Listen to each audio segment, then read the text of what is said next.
이 바울이 2년의 시간이 지난 후에 이제 가이사랴에서 2년 동안 구금된 벨릭스의 그 휘하에 있는 그 상황 가운데서 상황이 바뀐 그 일로 말미암아 일어난 일을 이야기하고 있습니다. 벨릭스는 2년 동안 잡아두었습니다. 잡아둔 이유가 그는 결단력이 부족했던 것 같아요. 유대인의 환심을 사기도 그들의 호의를 얻고도 싶었고, 그리고 베드로가 무죄하다는 것도 확신하고 있으니까 그 둘 사이에 끼어 있었고, 그래서 쉽게 판결을 내리지 못합니다.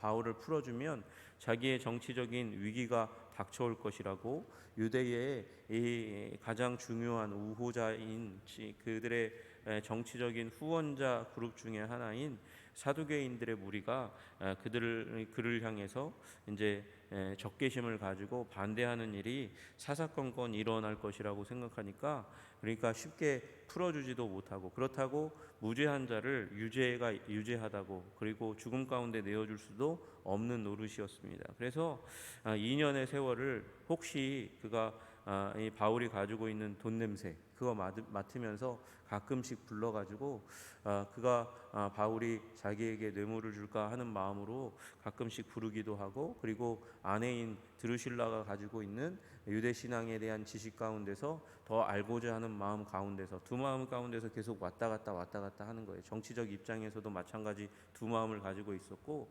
사적인 그 관심 가운데서도 왔다 갔다 하는 두 마음을 가지고 있는 그 가운데서 쉽게 결정을 내리지 못하고 있었습니다. 그러다가 시간은 가고 새로운 총독이 부임하게 됩니다. 베스토가 오게 되는데, 이 베스토는 한 2년 동안 이 가이사랴 지방과 그리고 유대 지방을 총괄 감독하면서 통치하였던 사람입니다. 예수님 오신 이후에 한 60년부터 62년까지 기간 총독으로 재직하였던 것으로 기록되어 있고요. 그리고 그 앞의 역사 그리고 그 뒤의 역사가 잘 발견되지 않는 사람입니다.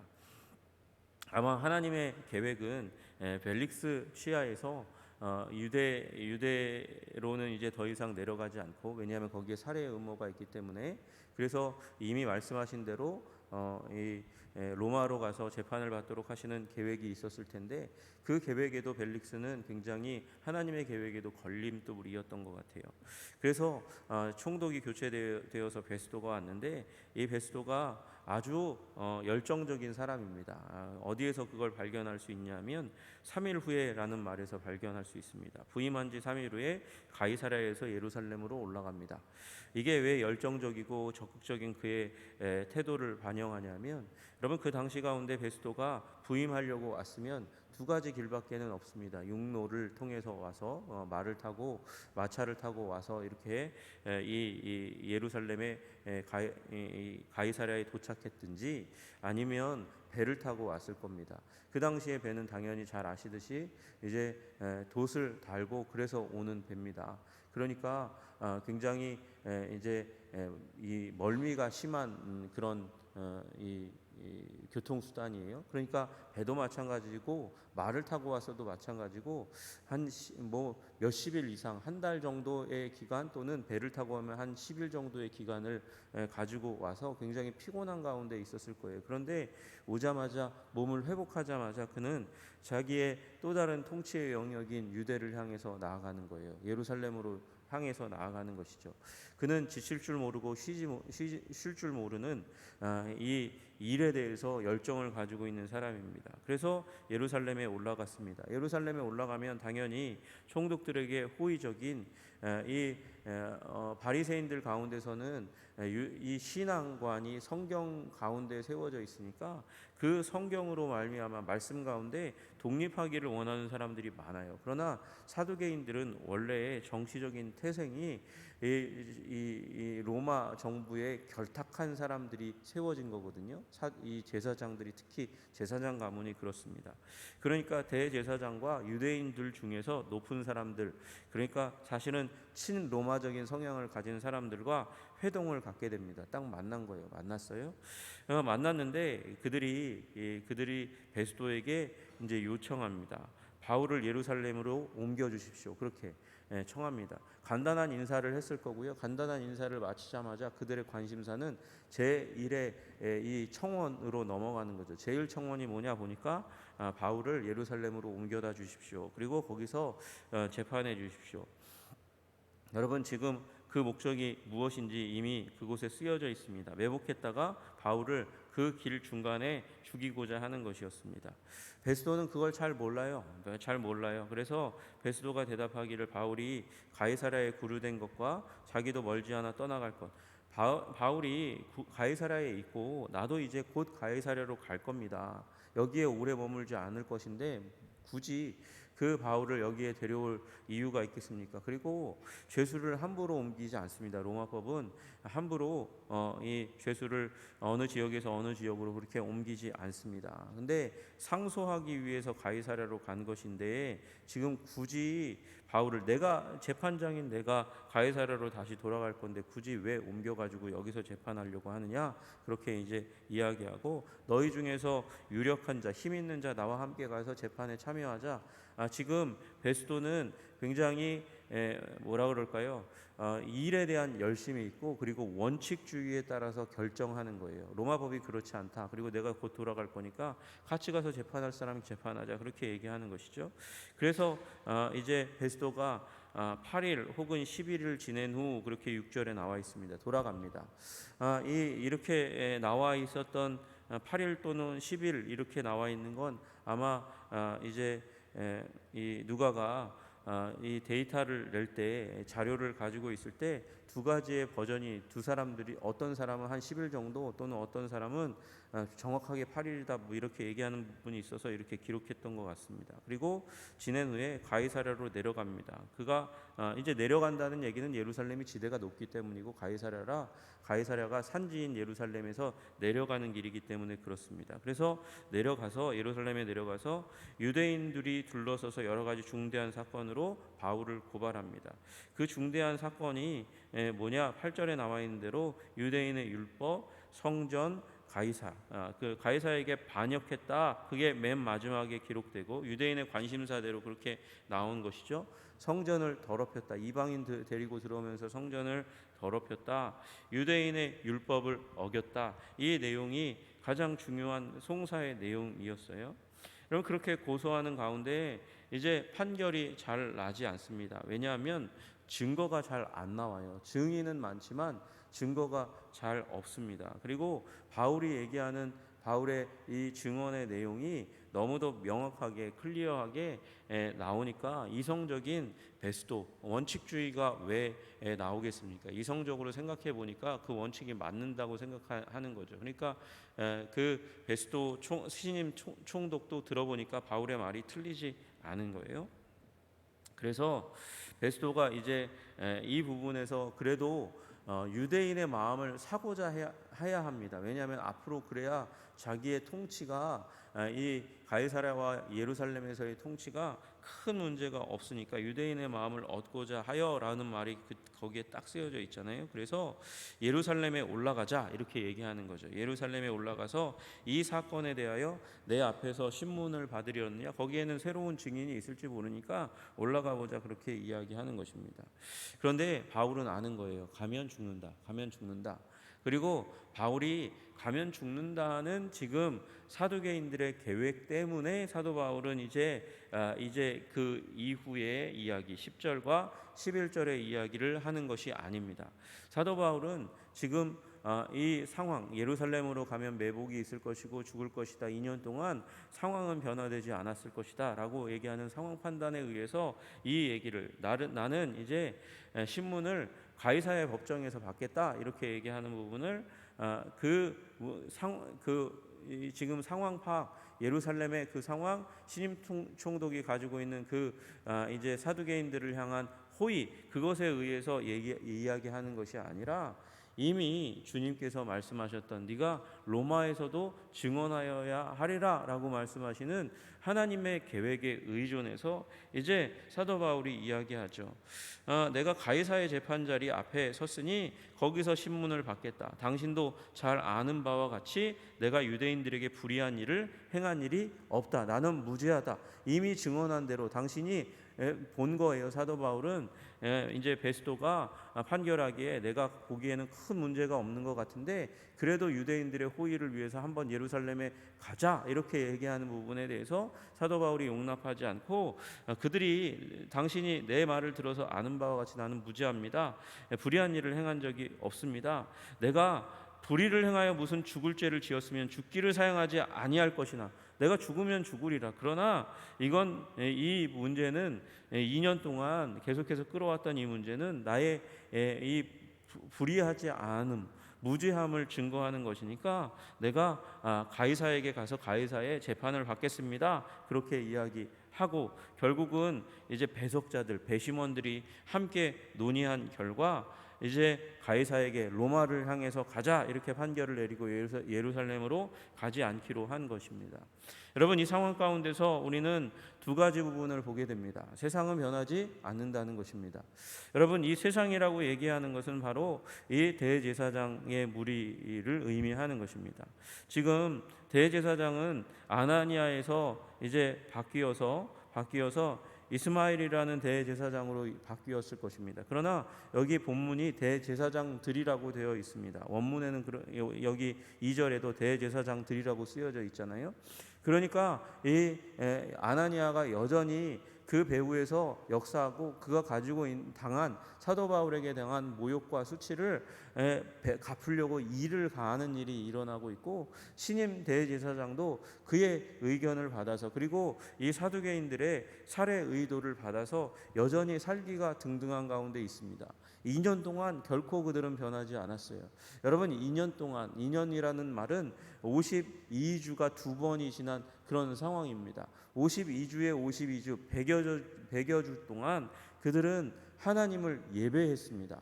예배하는 그 가운데 최소한 일주일에 한 번이라도 안식일 날이라도 하나님 앞에 나아갔고 그들이 드린 사두개인들이 드린 제사장으로서 성전에서 드린 제사가 얼마나 많습니까? 그 제사를 드리는 그 가운데 우리가 해야 될 일이 무엇입니까? 우리 사람이 당연히 하나님 앞에 나아가서 해야 할 일은 사죄입니다. 하나님의 자비와 사랑 가운데서 그런 가운데서 양심을 다시 한번 가다듬고 하나님의 율법과 진리로 가득 채워서 그래서 그 마음을 깨끗하게 하는 것이 제사의 목적 아닙니까? 그래야 하나님 앞에 설 수 있는 것이죠. 그러나 그들은 그 가운데서 여전히 사도 바울을 향한 죽이려는 마음, 살해하려는 마음, 악한 마음을 그들은 결코 변화시키지 않았습니다. 매복해서 죽이려는 악한 계획, 이 악한 계획 공명정대하다면 정정당당하다면 재판을 통해서 그 문제를 해결해야죠. 사도 바울이 범죄하였다는 확신을 가지고 있다면 재판을 통해서 이 문제를 해결해야 되죠. 그런데 그럴 자신이 없으니까 매복해서 죽이려고 하는 거예요. 여러분, 이거 깡패들이나 조폭이나 하는 비열한 일 아닙니까? 그런데 대제사장과 그 우리가 이 일의 후원자인 거예요. 배후 조종자인 거예요. 그 앞에 40명이라고 얘기하는 그 결사대가 금식하며 바울 죽이려고 했던 그 결사대가 그 결사를 풀지 않고 여전히 바울을 죽이려고 하는 것이에요. 여러분, 세상 가운데는요, 그래요. 우리 기독교인들이 어떤 마음과 변화를 가지고 어떤 생각을 가지고 이 세상 가운데 임하고 있고 하나님을 향해서 어떤 마음을 가지고 있는지 여러분 그것에 관심이 없고 그저 교회를 예수를 반대하는 무리들이 있다는 사실을 우리는 기억해야 합니다. 여러분, 그리고 또 하나 우리가 기억해야 될 것은 믿는 자들도 하나님의 은혜와 뉘우침 그리고 하나님의 다스림 가운데 들어가지 않으면 여전히 그와 같은 세상의 경향과 한치도 다름없는 모습을 보일 수 있다는 것을 우리는 깨달아 알아야 합니다. 여러분, 대제사장과 유력한 유대인들은 다름 아니라 종교인들입니다. 여호와 하나님을 믿는 사람들입니다. 그러니까 우리도 그럴 수 있다는 사실을 헤아려야 하는 거예요. 여호와 하나님을 믿는 사람이고 예수 그리스도를 구주요 주님으로 믿는 사람인데도 불구하고 우리 안에도 사람을 죽이려 하는 마음이 있고 않고 그가 나쁜 사람이라고 악한 사람이라고 딱 정죄해 놓고 그리고는 그 마음을 변화시키지 않고 미워하는 마음을 증폭시키려고 하는 사람들의 마음, 그 인면수심, 사람의 얼굴을 가지고 있지만 짐승의 마음을 가질 수도 있다 하는 사실을 우리는 기억해야 하는 것입니다. 그래서 과신하면 안 됩니다. 나는 하나님의 사람이라고, 나는 떳떳하다고, 나는 문제 없다고 그렇게 자신할 수 있는 사람은 세상 가운데 그 누구도 없다는 사실을 우리는 발견하고 늘 언제나 우리의 마음을, 우리의 생각을 우리 하나님 앞에 가지고 나아가서 주님께서 보시고 악한 것을 제해 주십시오, 그렇게 자비를 구하는 마음이 있어야 한다는 것이죠. 그리고 그들이 이용하는 것이 무엇입니까? 여러분, 거기 제가 일부러 빼놓고 설명하지 않고 나아갔던 단어 3절에 호의라는 단어입니다. 호의. 이 하나님을 의지하는 사람들이라 할지라도, 그리고 그 악한 마음을 가지고 있는 사람들이 이용하는 것이 무엇이냐면 상대방, 내가 이용할 사람이 가지고 있는 호의라는 거예요. 호의. 여러분, 이 호의는 사람에게 쓰이면 호의, 우리 좋게 대하려고 하는 마음이고, 이 원래 원어는 카리스라는 단어입니다. 은혜라는 말이에요. 여러분, 그러니까 하나님의 은혜도 아전인수격으로 해석하려고 하는 이 대제사장과 유대인들이 신임 총독이 가지고 있는 호의, 좋은 마음, 좋게 시작하려고 하는 마음, 내 정치 인생의 첫 시작을 정말 공명정대하게 아름답게 이루어 가고자 하는 그 뜨거운 마음과, 그리고 그 일에 큰 조력을 줄 사람들, 대제사장들과 유대인들에게 가지고 있는 호의를 이용해서 지금 그들은 사도 바울을 죽이려고 하는 음모를 꾸미고 있고, 그것을 착착착착 그의 호의를 하나 헤아려 가면서 예루살렘으로 끌고 오려고, 어떻게든 끌고 오면 그 가운데 죽일 수 있으니까 그 꿈을 꾸고 있는 것입니다. 여러분, 우리 사람의 호의는 너무도 중요한 것입니다. 그 호의를 그러나 악하게 이용하려고 하는 바로 이 대제사장과 유대인과 같은 무리가 있기 때문에 세상이 더욱더 혼란해지고, 그 호의를 거두어가고 강팍한 마음을 가지고 사람을 대하는 사람들이 점점 늘어나고 있는 거예요. 잘 대했더니 이용해 먹기만 하고, 그리고 그것을 가지고 악하게 대하는 사람들이 너무나 많은 것이죠. 여러분, 여러분의 마음 가운데 하나님을 향한, 그리고 이 땅을 향한, 잃어버린 영혼들을 향한 호의가 있기를 주님의 이름으로 축복합니다. 은혜가 있기를 주님의 이름으로 축복합니다. 그것은 너무도 중요한 것입니다. 그것이 있어야 세상이 부드러워지고 아름다워지기 때문에 그렇습니다. 일을 잘 하려고 하는 마음도 너무도 중요합니다. 베스도가 그 마음을 가지고 있었습니다. 그래서 원칙을 따라 일하려고 노력했습니다. 이 유대인들이 함부로 유대로 데려와 주십시오. 안 된다. 내가 곧 이제 가이사랴로 가니까 사람들 데리고 와라. 거기에서 이제 판결이 안 나니까 새로운 증인이 더 있을지 모르니까 그러면 예루살렘에 가지 않겠니? 라고 얘기하는, 잘 일하려고 하는 베스도의 마음을 이용하려고 하는 그 마음들, 악한 마음들을 우리 혹시 내 마음 가운데 있지 않은지 헤아리시는 여러분 되시기를 주님의 이름으로 축복합니다. 그래서 말씀과 기도와 성령의 은혜 가운데 그 돌들을 골라내는 작업을 하는 것이 우리의 말씀 생활, 기도 생활의 가장 중요한 일입니다. 여러분, 그래야 우리가 거룩한 자가 되는 것입니다. 온전한 자가 되는 것입니다. 성결한 주의 백성이 되는 것입니다. 주님을 닮아가는 것이죠. 여러분, 그 가운데 서시는 여러분 되시기를 주님의 이름으로 축복합니다. 그리고 세상 가운데 이 적개심이 있다는 사실과 호의가 있다는 사실을 잘 발견하시고, 적개심으로 말미암아 낭망하지 맙시다. 그것은 사단에게 속한 마음이고 악한 마음입니다. 그것은 언제나 있었고 잘 변하지 않을 겁니다. 그러나 그 가운데 하나님이 주시는, 그리고 하나님이 우리 양심을 통해 사람을 통해서 주시는 그 호의를 헤아려 주님의 뜻을 이루는 여러분과 제가 되기를 주님의 이름으로 축복합니다. 사도 바울은 그 가운데서도 하나님의 뜻을 잃어버리지 않았습니다. 로마로 가는 것이 하나님의 뜻인 줄 알고 담대하게 변호합니다. 그리고 자기를 가이사의 법정, 여러분, 이 가이사의 법정은 그 악명 높은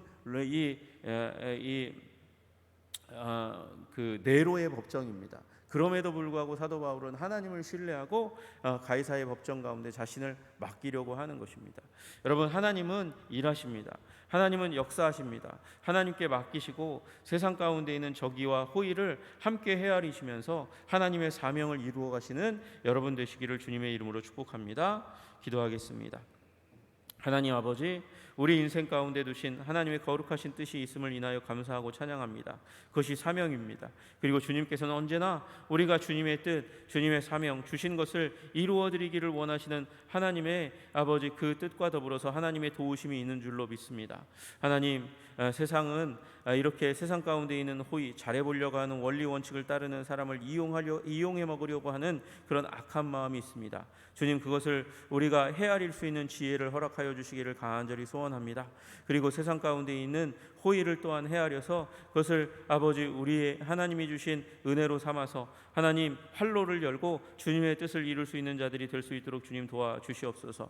하나님, 우리도 때로는 우리의 사적인 욕심을 이루려고 하는 아버지 그런 욕심에 사로잡힐 때가 있지만 주님, 그러하지 아니하게 주님 우리의 양심을, 우리의 믿음을 도와주시기를 간절히 소원합니다. 믿음 가운데 주님께 사랑을 고백하며 주님께서 우리를 도우시리라는 그 믿음을 가지고 순종의 태도를 가지고 한 걸음 한 걸음 나아가는 주의 온전한 백성들 될 수 있도록 주님 도와주시고 인도하여 주시옵소서. 상황이 변한다고 놀라지 않도록 주님 우리를 붙들어 주시고 늘 언제나 변하지 아니하시는 불변하시는 하나님의 사랑과 은혜를 의지하며 하나님 믿음의 삶 살아갈 수 있도록 주님 도와 주옵소서. 예수 그리스도 이름 받들어 기도드리옵나이다.